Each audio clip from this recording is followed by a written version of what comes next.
Hello ನಮಸ್ಕಾರ. ವಿಶೇಷ ಕಾರ್ಯಕ್ರಮಕ್ಕೆ ಸ್ವಾಗತ. ನಾನು Ranjita Revanna. World War III ಶುರುವಾಯಿತು ಅಂತ ಏನಾದ್ರೂ ಕೇಳ್ತಾ ಇರ್ತೀರಾ? ಮಧ್ಯಪ್ರಾಚ್ಯದಲ್ಲಿ ನಡೆದ ಒಂದು ದಾಳಿ ಸಂಪೂರ್ಣ ಜಗತ್ತಿನ ಗಮನವನ್ನ ಸೆಳೆದಿದೆ. ಕ್ಷಿಪಣಿ ಸತ್ತು, ಡ್ರೋನ್ ದಾಳಿ, ಅಣುಶಕ್ತಿ ಆತಂಕ ಇವೆಲ್ಲವೂ ಸೇರಿ ಪರಿಸ್ಥಿತಿ ಗಂಭೀರವಾಗಿದೆ. ಇದು ಕೇವಲ ಇರಾನ್, ಇಸ್ರೇಲ್, ಅಮೆರಿಕ ಮಧ್ಯೆ ನಡೆಯುತ್ತಿರುವ ಘರ್ಷಣೆ ಮಾತ್ರವಲ್ಲ, ದೊಡ್ಡ ರಾಷ್ಟ್ರಗಳ ಶಕ್ತಿ ಪರೀಕ್ಷೆಯೂ ಕೂಡ ಆಗಿದೆ. ಒಂದೇ ಒಂದು ತಪ್ಪಾದ ಹೆಜ್ಜೆ ಜಗತ್ತನ್ನೇ ಯುದ್ಧದ ದಿಕ್ಕಿಗೆ ತಳ್ಳಬಹುದು ಎಂಬ ಆತಂಕ ಕೂಡ ಇದೆ. ಆದರೆ ನಮಗೆ ಮುಖ್ಯ ಪ್ರಶ್ನೆ, ಭಾರತಕ್ಕೆ ಏನು ಪರಿಣಾಮ ಬೀರ್ತಾ ಇದೆ? ಮಧ್ಯಪ್ರಾಚ್ಯದಲ್ಲಿ ಬೆಂಕಿ ಹೊತ್ತಿಕೊಂಡ್ರೆ ಮೊದಲ ಹೊಡೆತ ತೈಲ ಮಾರುಕಟ್ಟೆಗೆ ಬೀಳುತ್ತದೆ. ಪೆಟ್ರೋಲ್, ಡೀಸೆಲ್ ಬೆಲೆ ಏರಬಹುದು. ಸಾರಿಗೆ ವೆಚ್ಚ ಹೆಚ್ಚಾಗಿ ಆಹಾರ ಸೇರಿದಂತೆ ದಿನನಿತ್ಯದ ವಸ್ತುಗಳ ಬೆಲೆ ಮೇಲಕ್ಕೆ ಹೋಗಬಹುದು. ಲಕ್ಷಾಂತರ ಭಾರತೀಯರು ಗಲ್ಫ್ ರಾಷ್ಟ್ರಗಳಲ್ಲಿ ಕೆಲಸ ಮಾಡ್ತಿದ್ದಾರೆ. ಯುದ್ಧ ವಿಸ್ತಾರವಾದ್ರೆ ಅವರ ಸುರಕ್ಷತೆ ಮತ್ತು ಉದ್ಯೋಗ ಏನಾಗಬಹುದು? ರೂಪಾಯಿ ಮೌಲ್ಯ ಕುಸಿಬಹುದಾ? ಷೇರು ಮಾರುಕಟ್ಟೆ ಅಸ್ಥಿರವಾಗಬಹುದಾ? ಜಾಗತಿಕ ಆರ್ಥಿಕತೆ ಮತ್ತೆ ಸಂಕಷ್ಟಕ್ಕೆ ಸಿಲುಕಬಹುದೇ? ಸಂಪೂರ್ಣ ಘಟನೆ, ಹಿನ್ನೆಲೆ, ಕಾರಣಗಳು, ದೊಡ್ಡ ರಾಷ್ಟ್ರಗಳ ಆಟ ಮತ್ತು ಭಾರತಕ್ಕೆ ಬರುವಂತ ನೇರ ಪರಿಣಾಮ ಎಲ್ಲವನ್ನು ಸರಳವಾಗಿ ಸ್ಪಷ್ಟವಾಗಿ ಹೇಳ್ತಾ ಹೋಗ್ತೀವಿ ಇವತ್ತಿನ ಈ ಸ್ಪೆಷಲ್ ರಿಪೋರ್ಟ್ ನಲ್ಲಿ.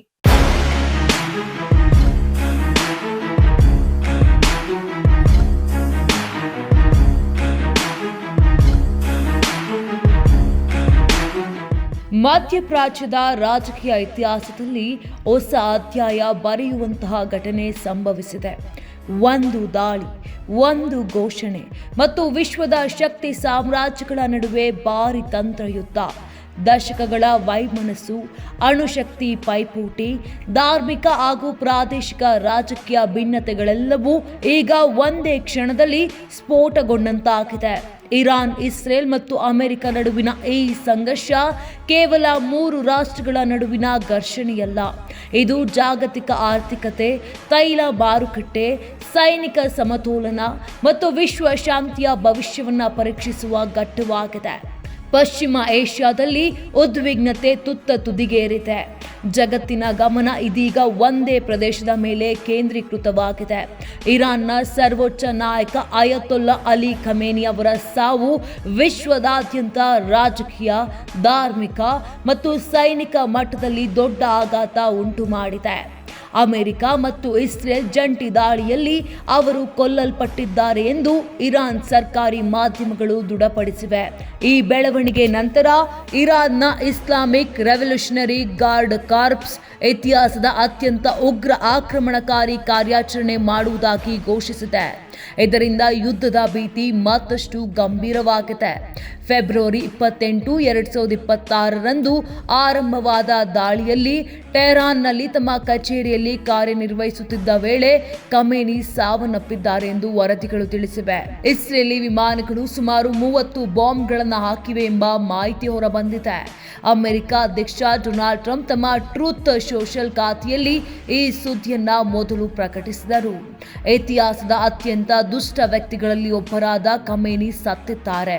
ಅತ್ಯಾಧುನಿಕ ಟ್ರ್ಯಾಕಿಂಗ್ ವ್ಯವಸ್ಥೆಯಿಂದ ಅವರನ್ನ ಪತ್ತೆ ಮಾಡಲಾಯಿತು ಎಂದು ಬರೆದುಕೊಂಡಿದ್ದಾರೆ.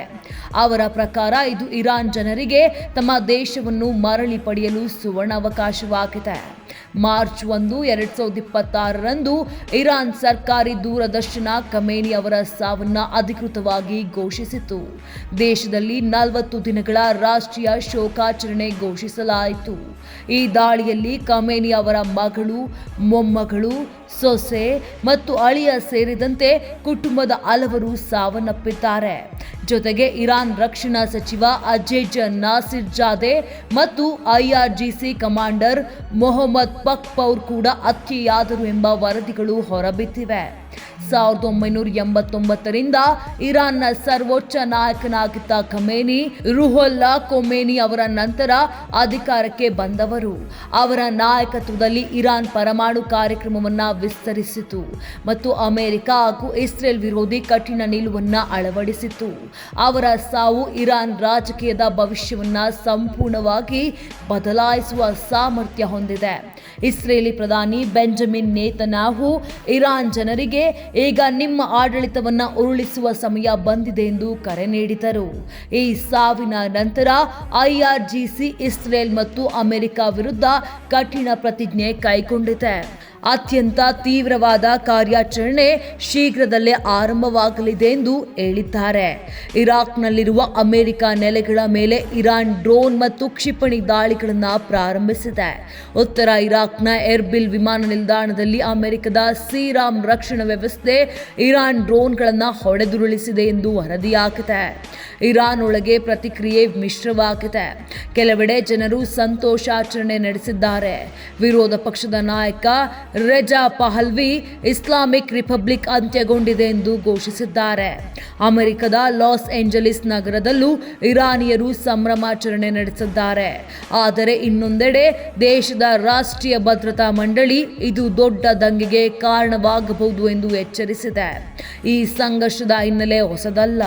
1979ರ ಇರಾನ್ ಕ್ರಾಂತಿಯ ನಂತರ ಇರಾನ್ ಮತ್ತು ಇಸ್ರೇಲ್ ನಡುವಿನ ಸಂಬಂಧ ಸಂಪೂರ್ಣ ಹದಗೆಟ್ಟಿತ್ತು. ಕ್ರಾಂತಿಯ ಮೊದಲು ಎರಡೂ ರಾಷ್ಟ್ರಗಳ ನಡುವಿನ ಸಂಬಂಧ ಸೌಹಾರ್ದಯುತವಾಗಿತ್ತು. ಆದರೆ ಇಸ್ಲಾಮಿಕ್ ಗಣರಾಜ್ಯ ಸ್ಥಾಪನೆಯ ನಂತರ ರಾಜತಾಂತ್ರಿಕ ಮತ್ತು ವಾಣಿಜ್ಯ ಸಂಬಂಧಗಳನ್ನು ಕಡಿದುಕೊಳ್ಳಲಾಯಿತು. ಆದರೂ ಇರಾನ್ ಇರಾಕ್ ಯುದ್ಧದ ಸಮಯದಲ್ಲಿ ಕೆಲವು ರಹಸ್ಯ ಸಂಪರ್ಕಗಳು ಮುಂದುವರೆದವು. 1985ರಿಂದ ಪ್ರಾಕ್ಸಿ ಯುದ್ಧದ ಸ್ವರೂಪದಲ್ಲಿ ಇರಾನ್ ಮತ್ತು ಇಸ್ರೇಲ್ ನಡುವೆ ವೈಮನಸ್ಸು ಮುಂದುವರಿಯುತ್ತಿದೆ. 2006ರ ಲೆಬನಾನ್ ಯುದ್ಧ, ಸಿರಿಯಾ ಮತ್ತು ಯೆಮೆನ್ ಅಂತರ್ ಯುದ್ಧಗಳಲ್ಲಿ ಎರಡೂ ರಾಷ್ಟ್ರಗಳು ವಿರೋಧಿ ಬಣಗಳಿಗೆ ಬೆಂಬಲ ನೀಡಿದ ಘಟನೆಗಳು ಉದ್ವಿಗ್ನತೆಯನ್ನ ಹೆಚ್ಚಿಸಿವೆ. ಪರಮಾಣು ಸೌಲಭ್ಯಗಳು, ತೈಲ ಟ್ಯಾಂಕರ್ಗಳು ಮತ್ತು ಸೈನಿಕ ನೆಲೆಗಳ ಮೇಲೆ ಸೈಬರ್ ದಾಳಿ ಹಾಗೂ ವೈಮಾನಿಕ ದಾಳಿಗಳು ನಡೆದಿದೆ. 2024ರಲ್ಲಿ ಗಾಜಾ ಯುದ್ಧದ ಬಳಿಕ ಉದ್ವಿಗ್ನತೆ ನೇರ ಸಂಘರ್ಷಕ್ಕೆ ತಲುಪಿತು. 2025ರಲ್ಲಿ 12 ದಿನಗಳ ಇರಾನ್ ಇಸ್ರೇಲ್ ಯುದ್ಧ ಸಂಭವಿಸಿತು. 2026ರಲ್ಲಿ ಇಸ್ರೇಲ್ ಮತ್ತು ಅಮೆರಿಕ ಇರಾನ್ ಮೇಲೆ ಜಂಟಿ ವಾಯುದಾಳಿ ಪ್ರಾರಂಭಿಸಿದವು. ನಿವೃತ್ತ ವಾಯುಪಡೆಯ ಅಧಿಕಾರಿ ಮತ್ತು ಅಂತಾರಾಷ್ಟ್ರೀಯ ತಜ್ಞ ಮೋಹನ್ ಚಿತ್ತಲೆ ಅವರ ಪ್ರಕಾರ ಈ ಸಂಘರ್ಷದ ಮೂಲ ಕಾರಣ ಇರಾನ್ನ ಅಣುಶಕ್ತಿ ಕಾರ್ಯಕ್ರಮ. ಅಮೆರಿಕ ಮತ್ತು ಇಸ್ರೇಲ್ ಇರಾನ್ ಅಣುಬಾಂಬು ಅಭಿವೃದ್ಧಿಪಡಿಸುವ ಸಾಧ್ಯತೆ ಇದೆ ಎಂದು ಆತಂಕ ವ್ಯಕ್ತಪಡಿಸುತ್ತಿವೆ. ಇರಾನ್ ಯುರೇನಿಯಂ ಪುಷ್ಟೀಕರಣ ಮಿತಿಯನ್ನ ಮೀರುತ್ತಿದೆ ಎಂಬ ಆರೋಪ ಕೂಡ ಇದೆ. ಟ್ರಂಪ್ ಅಧ್ಯಕ್ಷರಾಗಿದ್ದ ವೇಳೆ ಇರಾನ್ ವಿರುದ್ಧ ಕಠಿಣ ನಿಲುವು ತೆಗೆದುಕೊಂಡಿದ್ದರು. ಇರಾನ್ ಯಾವುದೇ ಕಾರಣಕ್ಕೂ ಅಣ್ವಸ್ತ್ರ ಅಭಿವೃದ್ಧಿಪಡಿಸಬಾರದು ಎಂಬುದು ಅಮೆರಿಕದ ಪ್ರಮುಖ ಬೇಡಿಕೆ. ಯುದ್ಧದ ಪ್ರಮುಖ ಕಾರಣಗಳಲ್ಲಿ ಅಣುಶಕ್ತಿ ಪೈಪೋಟಿ, ಯುರೇನಿಯಂ ಪುಷ್ಟೀಕರಣ, ಡ್ರೋನ್ ಮತ್ತು ಕ್ಷಿಪಣಿ ಆಧಾರಿತ ತಾಂತ್ರಿಕ ಯುದ್ಧ ಹಾಗೂ ಸುನ್ನಿ ಶಿಯಾ ಧಾರ್ಮಿಕ ರಾಜಕೀಯ ಭಿನ್ನತೆಗಳು ಸೇರಿವೆ. ಕೊಲ್ಲಿ ಪ್ರದೇಶದ ಬಹುತೇಕ ರಾಷ್ಟ್ರಗಳು ಸುನ್ನಿ ರಾಷ್ಟ್ರಗಳಾಗಿದ್ದು, ಶಿಯಾ ಪ್ರಾಬಲ್ಯದ ಇರಾನ್ನ ನಡುವೆ ಪ್ರಾದೇಶಿಕ ಅಸ್ಥಿರತೆಯನ್ನು ಹೆಚ್ಚಿಸಿವೆ. ಈ ಸಂಘರ್ಷದಲ್ಲಿ ದೊಡ್ಡ ರಾಷ್ಟ್ರಗಳ ಪಾತ್ರವು ಮಹತ್ವದಾಗಿದೆ. ಇಸ್ರೇಲ್ಗೆ ಅಮೆರಿಕ ಬೆಂಬಲ ನೀಡುತ್ತಿದ್ದರೆ ಇರಾನ್ಗೆ ರಷ್ಯಾ ಮತ್ತು ಚೀನಾ ಬೆಂಬಲ ನೀಡುವ ಸಾಧ್ಯತೆ ಇದೆ ಎಂದು ವಿಶ್ಲೇಷಕರು ಹೇಳುತ್ತಾರೆ. ಕೆಲವು ಗಲ್ಫ್ ರಾಷ್ಟ್ರಗಳು ಯುದ್ಧ ವಿಸ್ತಾರವಾಗಬಾರದು ಎಂದು ಎಚ್ಚರಿಕೆಯಿಂದ ನಡೆದುಕೊಳ್ಳುತ್ತಿವೆ.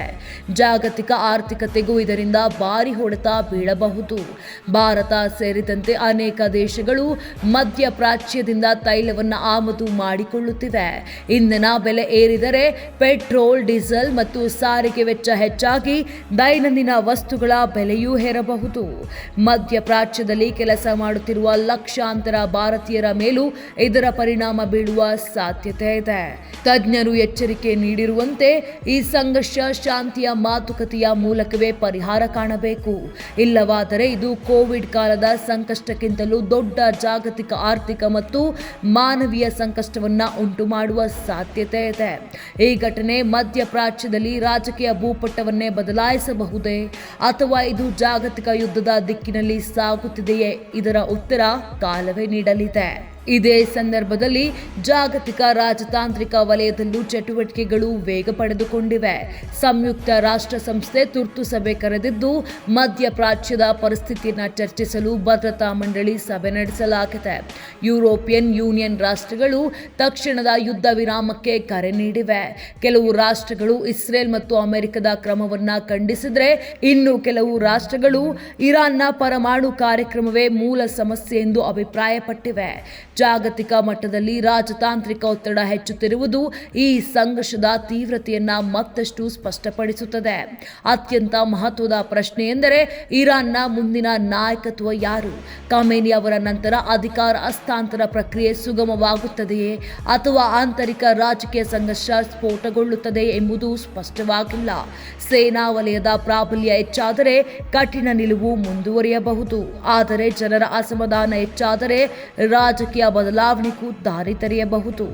ಈ ಘಟ್ಟದಲ್ಲಿ ಇರಾನ್ ತೆಗೆದುಕೊಳ್ಳುವ ನಿರ್ಧಾರಗಳು ಮಧ್ಯಪ್ರಾಚ್ಯದ ಭವಿಷ್ಯವನ್ನಷ್ಟೇ ಅಲ್ಲ, ಜಾಗತಿಕ ಭದ್ರತೆ ಮತ್ತು ಆರ್ಥಿಕ ವ್ಯವಸ್ಥೆಯ ಮೇಲೂ ಆಳವಾದ ಪರಿಣಾಮ ಬೀರುತ್ತವೆ.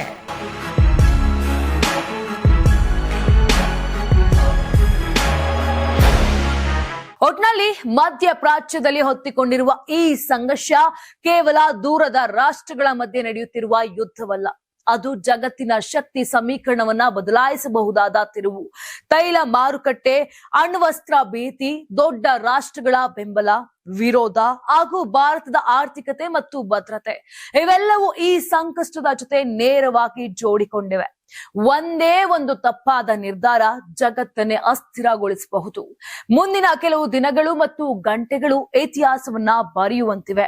ಯುದ್ಧ ಶಾಂತಿಗೆ ಮಾರ್ಗ ಮಾಡಿಕೊಡುತ್ತಾ ಅಥವಾ ಇದು ಮತ್ತೊಂದು ಮಹಾಘರ್ಷಣೆಯ ಪ್ರಾರಂಭ ಆಗತ್ತಾ? ಉತ್ತರ ಕಾಯಬೇಕಿದೆ. ಅದರ ಪರಿಣಾಮ ನಮ್ಮ ಮನೆ ಬಾಗಿಲಿಗೂ ತಲುಪಬಹುದು. ಹಾಗಾದ್ರೆ ಏನಾಗಬಹುದು? ಈ ಯುದ್ಧದ ಬಗ್ಗೆ ನೀವೇನಂತೀರಾ? ಕಮೆಂಟ್ ಮಾಡಿ. Karnataka TV leader awards 2025 best MLA nomination Kalyana Karnataka, Sharanagouda Kandakur Gurmitkal ಕ್ಷೇತ್ರ, ಅಜಯ್ ಸಿಂಗ್ ಜೇವರ್ಗಿ ಕ್ಷೇತ್ರ, ಶೈಲೇಂದ್ರ ಬೆಲ್ದಾಳೆ ಬೀದರ್ ದಕ್ಷಿಣ ಕ್ಷೇತ್ರ, ಶರಣು ಸಲಗರ್ ಬಸವ ಕಲ್ಯಾಣ ಕ್ಷೇತ್ರ, ಬಸವರಾಜ್ ಮತ್ತಮೋಡ್ ಕಲಬುರಗಿ ಗ್ರಾಮೀಣ ಕ್ಷೇತ್ರ, ಅಲ್ಲಮಪ್ರಭು ಪಾಟೀಲ್ ಕಲಬುರಗಿ ದಕ್ಷಿಣ ಕ್ಷೇತ್ರ, ಮಾನಪ್ಪ ಡಿ ವಜ್ಜಲ್ ಲಿಂಗಸುಗೂರು ಕ್ಷೇತ್ರ, ಅವಿನಾಶ್ ಜಾಧವ್ ಚಿಂಚೋಳಿ ಕ್ಷೇತ್ರ, ಹಂಪನಗೌಡ ಬದರ್ಲಿ ಸಂದನೂರು ಕ್ಷೇತ್ರ, ರಾಘವೇಂದ್ರ ಹಿಟ್ನಾಳ್ ಕೊಪ್ಪಳ ಕ್ಷೇತ್ರ, ಗಣೇಶ್ ಕಂಪ್ಲಿ ಕ್ಷೇತ್ರ, ಕೃಷ್ಣ ನಾಯಕ್ ಹಡಗಲಿ ಕ್ಷೇತ್ರ. ಕರ್ನಾಟಕ ಟಿವಿ ವಾಟ್ಸ್ಆಪ್ ಚಾನೆಲ್ ಮೂಲಕ ವೋಟ್ ಮಾಡಿ ಹಾಗೂ ಇವರಲ್ಲಿ ಬೆಸ್ಟ್ MLA ಯಾರಂತ ಕಮೆಂಟ್ ಮಾಡಿ. ನೀವು ಸಣ್ಣ ಆಗ್ಬೇಕಲ್ವಾ? ಅದು ಒಂದು ಉತ್ತಮ ಆಹಾರದಿಂದ ಸಣ್ಣ ಆಗ್ಬೇಕಲ್ವಾ? ಪ್ರತಿದಿನ ನಮ್ಮ ಜೀನಿ ಸ್ಲಿಮ್ ನ ಯೂಸ್ ಮಾಡಿ ಯಾವುದೇ ಸೈಡ್ ಎಫೆಕ್ಟ್ ಇಲ್ದಂಗೆ ನೀವು ಸಣ್ಣ ಆಗ್ತೀರಾ.